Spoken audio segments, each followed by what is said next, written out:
Tenemos nuevamente a Pablo Anzalone y su salud comunitaria. Buenas tardes, Pablo, anda fuera del país. Buenas, ¿qué tal? ¿Cómo están? ¿Todo bien? Sí, ¿Cómo andás, estamos Pablito? bien, todo tranquilo, todo muy bien. Me Estamos este alegro. mes en Portugal, en un postdoctorado que presentamos en la Universidad de Coimbra y fue aceptado, que es sobre un estudio de la salud en el Uruguay y en la región latinoamericana. Ah, Pero mirá vos. bueno, aquí sí, por suerte estamos pudiendo interactuar también acá con, bueno, el Centro de Estudios Sociales es dirigido por Boaventura de Sousa Santos.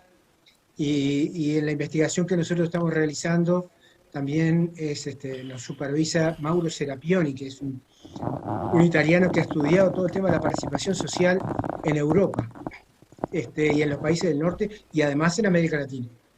Repetime Es, el es- título del doctorado que estás haciendo. es sobre la participación social, es un postdoctorado. Sobre la Participación participación social social. en salud y funciones esenciales de salud pública. Porque viste que la OPS está planteando como un grave problema para la salud en todo el continente la necesidad de fortalecer lo que llama funciones esenciales de la salud pública, que incluyen la accesibilidad, que incluyen la equidad, pero también incluyen de manera muy jerarquizada la participación social. Y han hecho la OPS varios coloquios virtuales donde experiencias en Colombia, en Brasil, en Ecuador, en México, en Chile, han compartido un poco cómo lo están haciendo en cada lugar. Y bueno, eso nos pareció interesante y bueno, forma parte de este proyecto de investigación, que por lo tanto tiene Bien. mucho que ver con lo que conversamos siempre, porque esos temas que conversamos de la salud comunitaria no son solo temas o problemas o posibilidades para el Uruguay. En realidad, desde Alma Ata en adelante, todo las mejores doctrinas en materia de salud reivindican el derecho de las poblaciones a decidir y participar en la construcción de su salud.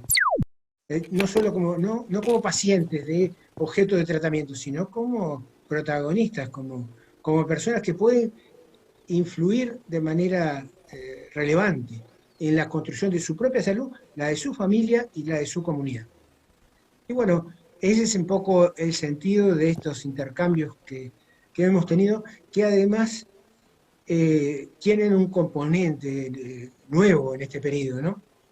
Que es que el resultado de la pandemia, este, tenemos claro que tuvimos dos olas importantes de pandemia, ¿no? Una en el primer semestre del 2020 de 2021 y otra en el primer semestre de este año, del 2022, con una cantidad de fallecimientos muy relevante, sobre todo la del 2021, muy, muy importante para nuestro país. Pero además hay efectos que van a continuar a lo largo del tiempo y no solo en el sentido de eh, nuevas olas de pandemias intermitentes, sino también el agravamiento de otros problemas de salud. En estos días pasados, el doctor Leonel Brioso Ajá. eh, hizo mención a las cifras de mortalidad materna en el Uruguay, con mucha preocupación por su parte, y yo creo que es muy compartible, porque Uruguay tenía cifras en el 2019 de mortalidad materna las más bajas de toda América Latina. Solo por debajo de Canadá y por muy poco, estamos en alrededor de 14 muertes cada 100.000 habitantes.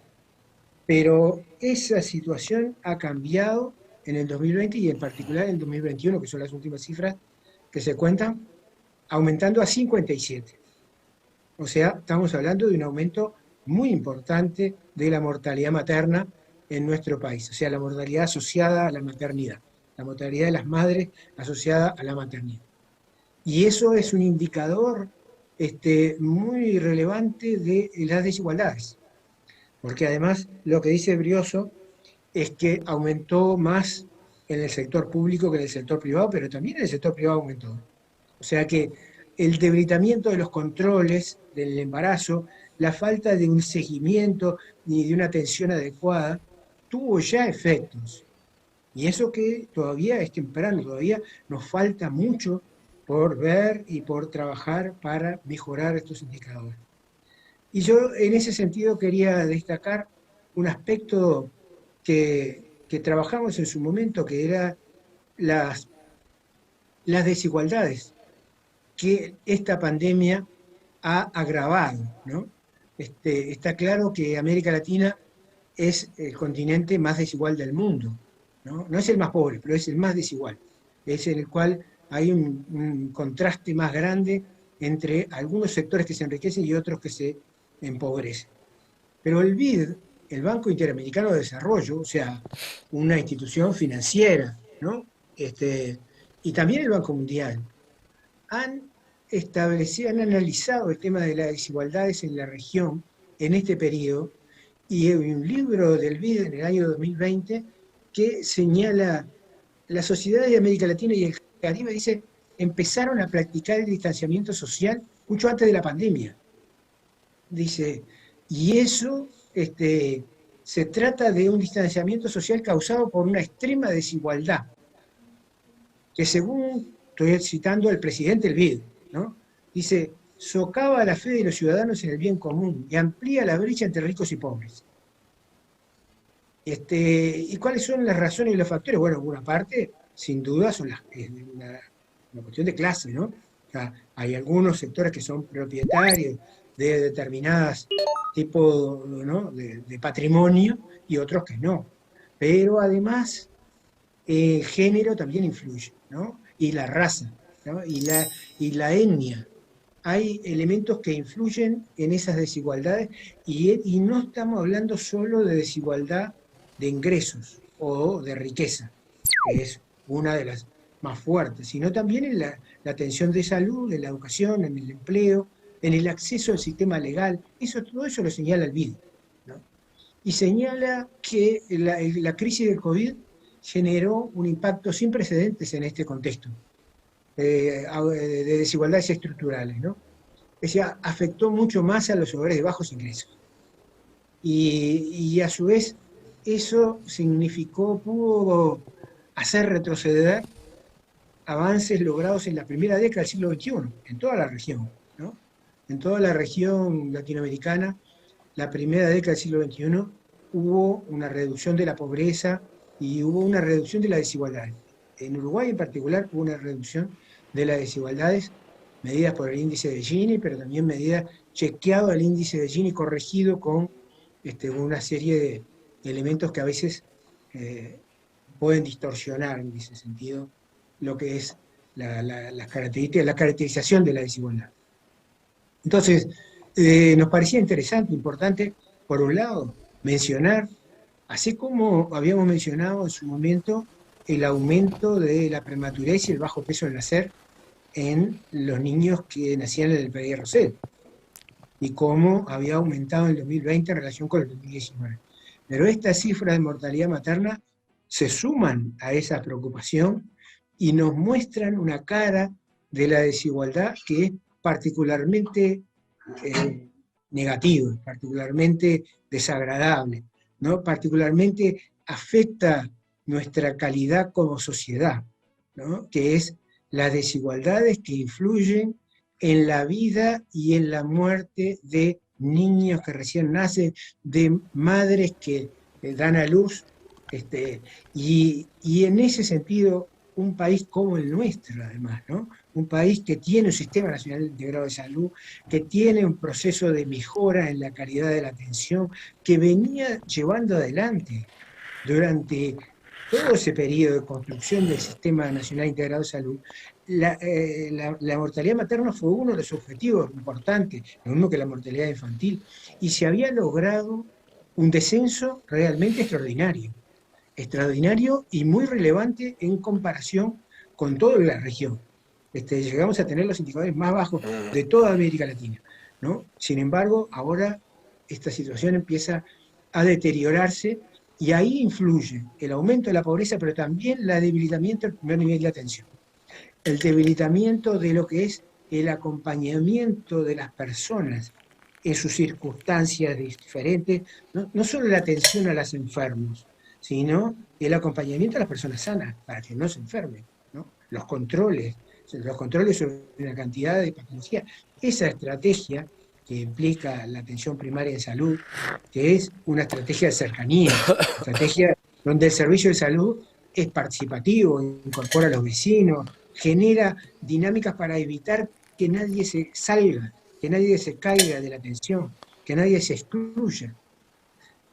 Estamos haciendo un curso ahora en Uruguay, ¿no?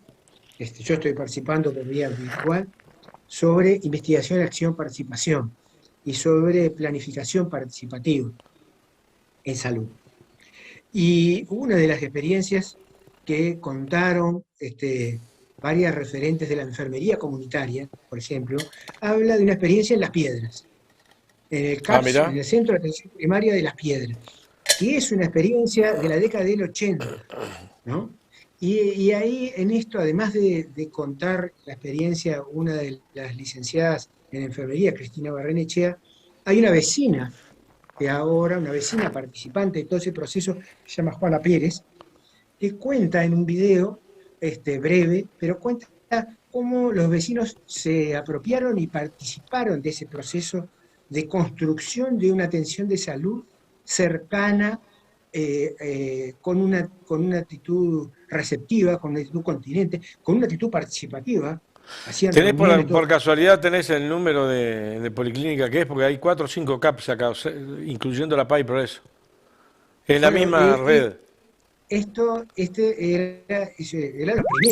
la primera que se hizo en esa zona, porque estamos hablando de una experiencia que es del 86.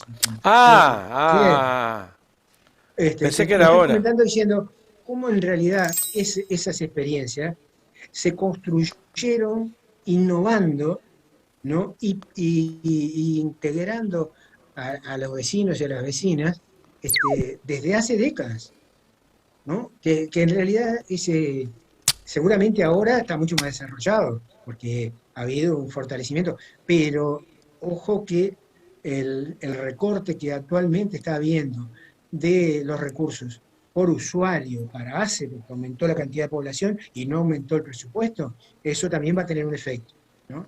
Y a su vez en la pandemia hubo en algún momento, sobre todo al comienzo, y eso, un proceso de retroceso del primer nivel.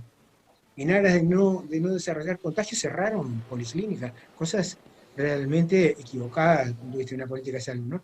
Pero quería enfatizar eso, ese componente de ir construyendo una red de atención participativa que incluya a los vecinos, que los escuche, que los involucre en los planes y en los procesos, ¿no? Que permita que la gente también se sienta parte de eso. Y mencioné esta experiencia porque además la acabo de ver, de compartir en este curso, la de Las Piedras, ¿no? Cuando se originaron los primeros CAPS en esa zona, y incluso cuenta la licenciada que tuvieron reuniones, porque les habían dado varias alternativas en distintos lugares del país. Entonces se reunieron con los vecinos para ver dónde era conveniente empezar a trabajar en eso. Y quedaron realmente muy entusiasmados con la posibilidad de hacerlo ahí en Las Piedras, y esa experiencia sigue siendo una referencia. Sigue siendo una referencia para todo lo que es enfermería comunitaria, y ahora que en este curso se está retomando las experiencias de investigación, acción y participación en el Uruguay, para pensar un poco esta nueva coyuntura, ¿no? Esta nueva realidad y el futuro en ese plano. Esta surgió como una de las destacadas, ¿no? Y también es interesante que se optó por comunicarla, ¿no? Transferir esos saberes desde las dos voces, desde la licenciada en enfermería, pero también desde la vecina, ¿no? que contaban de qué manera y cómo lo hicieron.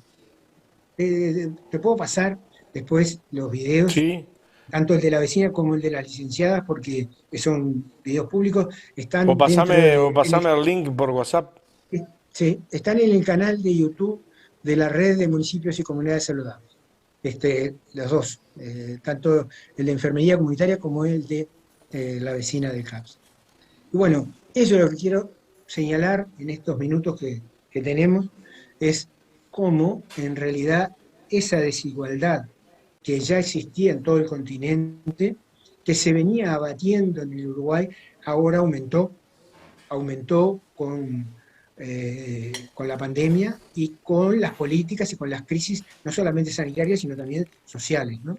Con los efectos sociales. Y en particular, este libro del BID, ¿no? Porque a mí me llamó la atención cuando empezaron a citar, porque el BID no es un organismo con grandes preocupaciones sociales, es un organismo financiero. Y sin embargo, ellos alertan de manera muy enfática a los gobiernos sobre la necesidad de establecer políticas redistributivas.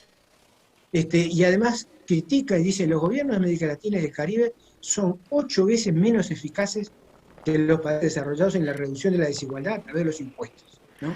Uno que siempre ha escuchado voces que dicen, el problema son los impuestos, y los impuestos, como los impuestos, en realidad la carga impositiva que hay en nuestros países es absolutamente todavía muy menor que la que existe en otros países, en países desarrollados, y la redistribución que se genera a partir de ahí es realmente todavía muy insuficiente en relación con lo que es el mundo industrializado, ¿no? Acá las políticas redistributivas, dice el BID, reducen la desigualdad en menos de un 5%, en toda América Latina estoy diciendo, ¿no? Mientras que en el mundo industrializado lo hacen en 38%. Hay otros trabajos, particularmente Thomas Piketty, que es un economista que ha estudiado mucho el tema de la desigualdad en todo el mundo, y dice, no es así que siempre fue desigual todo, no. Hubo periodos en los cuales bajó la desigualdad y hubo periodos en los cuales se incrementa. Y desde los 90 hay una política de incremento de la desigualdad a nivel de todo el mundo, salvo en América Latina, que ni en la primera década del siglo XXI hubo un descenso, ¿no? Y ahora vuelve a aumentar. Entonces, eso tiene efectos. Tiene efectos en la salud, tiene efectos en la educación, tiene efectos en las posibilidades de desarrollo de los niños y en estos 3 factores indicadores que señalábamos, que era la mortalidad materna, el bajo peso al nacer y la prematurez, que son muy sensibles a lo que es el incremento de la pobreza, de la indigencia y de la exclusión, ¿no? Y en el Uruguay, además, esa pobreza está concentrada geográficamente. Son determinadas zonas de Montevideo y del área metropolitana, son determinadas zonas del norte del país, ¿no? Y sobre todo del norte, la frontera norte limítrofe con Brasil. O sea, hay procesos de concentración de esa desigualdad. Y al mismo tiempo, como ha sido dicho y informado varias veces, en estos 2 años hubo un incremento muy grande de los depósitos bancarios en dólares, en cuentas mayores de $100.000, tanto dentro del sistema financiero nacional como fuera de él. Es decir, que en los 2 polos, en el aumento de la riqueza y en el aumento de la pobreza, la desigualdad se incrementó. Y ninguna de estas cosas son de una vez para siempre, son todas susceptibles de procesos de cambio, pero lo primero que hay que hacer es reconocer, valorar y integrar el riesgo que eso significa desde el punto de vista de la sociedad, ¿no? Hay muchos fundamentos que piensan, gente que piensa, y tiene todo su derecho, pero que la desigualdad es inherente al ser humano, no, la diversidad es inherente, ¿no? Pero la desigualdad de oportunidades, la desigualdad en los resultados, la desigualdad en el acceso a la salud, la educación, eso no es inherente, eso es producido, y es producido por políticas determinadas, por estructuras determinadas, y cuando uno va a enfrentar esta realidad, tiene que tener la convicción de que eso es un problema, que no es una virtud ni es una ventaja, que es un problema que nos debilita desde el punto de vista de la democracia y desde el punto de vista de la salud integral, ¿no? Entonces, nos parecía importante desarrollar este concepto, ¿no? Hay muchas preocupaciones por ejemplo, acá en este centro de estudio, con este tema de la desigualdad a nivel mundial, ¿no? Es un fenómeno muy preocupante. Bueno, Piketty lo ha estudiado mucho y lo ha denunciado y ha puesto muchas cifras y mucha vinculación de eso con lo que son decisiones políticas, ¿no? Porque en realidad no son solo fenómenos del mercado, fenómenos de desarrollo de procesos históricos, sino que también hay decisiones estatales que incrementan o reducen las desigualdades. Es una preocupación y bueno, no sé si estamos en tiempo, Néstor, pero Nos faltan queríamos... 3, 4 minutitos. Bueno, redondeamos con un punto más que nos queda porque estamos 18 de mayo y faltan 2 días para lo que es el 20 de mayo, que es la marcha Ajá. por los desaparecidos en el Uruguay. Y bueno, nosotros que hemos tenido y tenemos un vínculo muy cercano con esa situación, ¿no? Bueno, mi compañera Adriana Cabrera integra familiares de desaparecidos, porque su padre fue desaparecido en la dictadura, por el accionar conjunto de la dictadura argentina y uruguaya. Y mi hijo mayor, no me gusta generar comentarios de índole personal, pero mi hijo estuvo desaparecido 1 mes y medio en ese periodo, en el año 76, en Argentina, a partir de un operativo represivo que realizaron las fuerzas. Y lo recuperó mi madre, que fue a buscarlo y deambuló por muchos lados en Argentina, en la Argentina del año 76, hasta que le dijeron, pregunten en la comisaría de la zona, que ellos siempre sabían, en la comisaría de la zona en Buenos Aires. Y fue mi madre allí, y finalmente le dijeron que sí, que esperara un poco, que iban a, y ella insistió. Mi madre era una gran luchadora, ¿no? Una cristiana de la teología de la liberación, que sentía muy profundamente todo eso, y le devolvieron a mi hijo, que ya se lo habían entregado a otra familia, ¿no? Lo habían derivado a un hospital y del hospital se le había entregado a otra familia. Entonces, encontró finalmente la posibilidad de que no se sumara a la lista de los niños desaparecidos. Hay muchos, ¿no? Ayer Bueno, ayer entrevistamos, te invito a que lo veas, está en el YouTube arriba, ahí en la nube.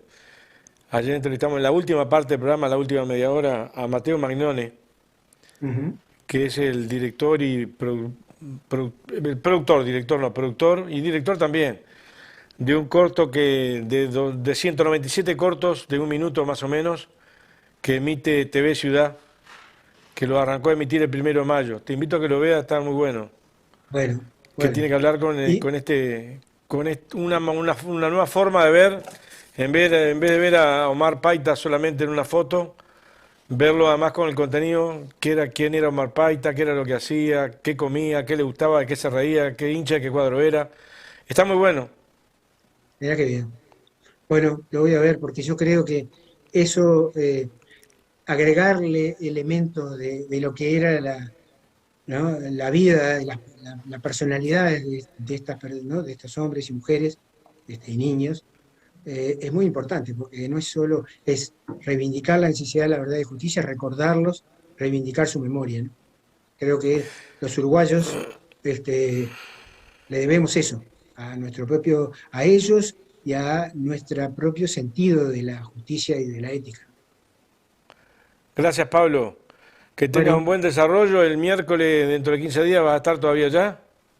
¿no? En 15 días estoy llegando a Montevideo. Bueno, nos hablamos por ahí, a ver cómo terminó Bárbaro, ese un mes. abrazo. Gracias. Gracias por estar.